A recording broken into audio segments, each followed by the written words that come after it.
I like hearing, you clean the whole house, that's amazing. Like, it's nice for them to say you clean the whole house, but I also want to hear that that's amazing, because it is amazing.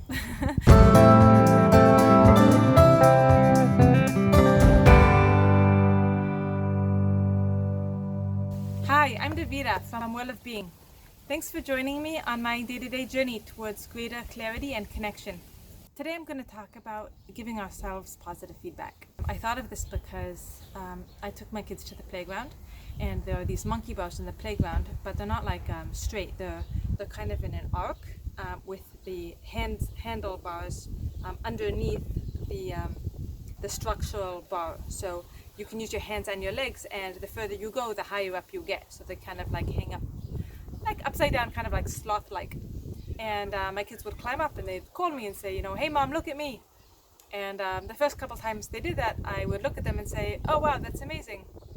And then I thought, they don't really need to hear from me that that's amazing. Like, they weren't paying attention to what I said, they were just wanted to know that I was looking at them. So I started just commenting on what I was seeing. So I was saying, oh, you got to the top, or you climbed really high, or something like that.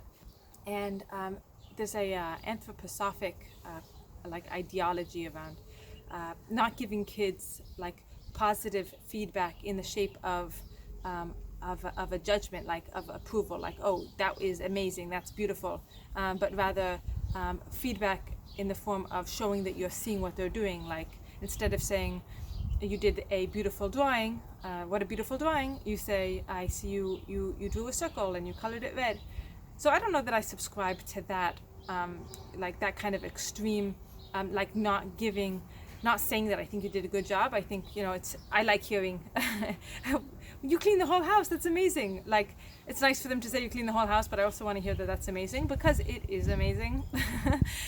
But I started thinking that maybe the purpose of commenting only on what your kids are doing, without assessing it as being wonderful or fantastic, or poorly done, is so that they can learn how to give themselves that feedback, that, oh, I feel really good about what I did, that was great. So I drew a circle, colored it red all by myself, and that's really great. And then I thought that if that's something that I want to be developing in my kids, then I should do it more for myself. And I work really hard. I think this is probably the most intense period I will have in my life. It's wonderful. I'm raising 4 young kids. My husband works full days. He's a doctor. So he's great, giving a hand out in the evening, bedtime and bath time when he's home. And he also, helps out with the dishes and cleaning up, with whatever energy he has when he gets here. But most of the time, I'm with them, for pretty long afternoons and some weekends, and I do a good job with that.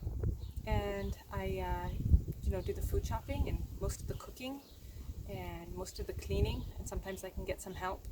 And I also manage a family studio that is a family business. My father's name is Jean-Pierre, and he and my sister and I create 3D paintings on glass. I'm more in a managerial position, which I really like. I like doing customer relations, talking to people, hearing their stories, whatever.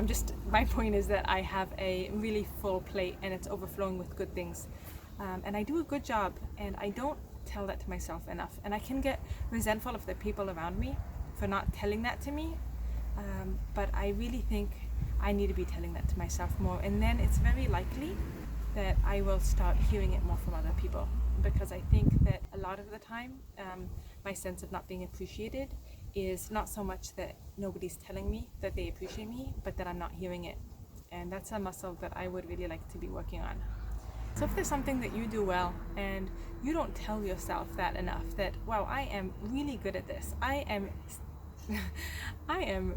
nailing it, write it in the comments below. I'd really like to hear about that. And if you have something to say about how it feels to be writing that about yourself, I'd be curious to hear that too. So thank you for joining me today, and I look forward to reading your comments and to see what the next day brings.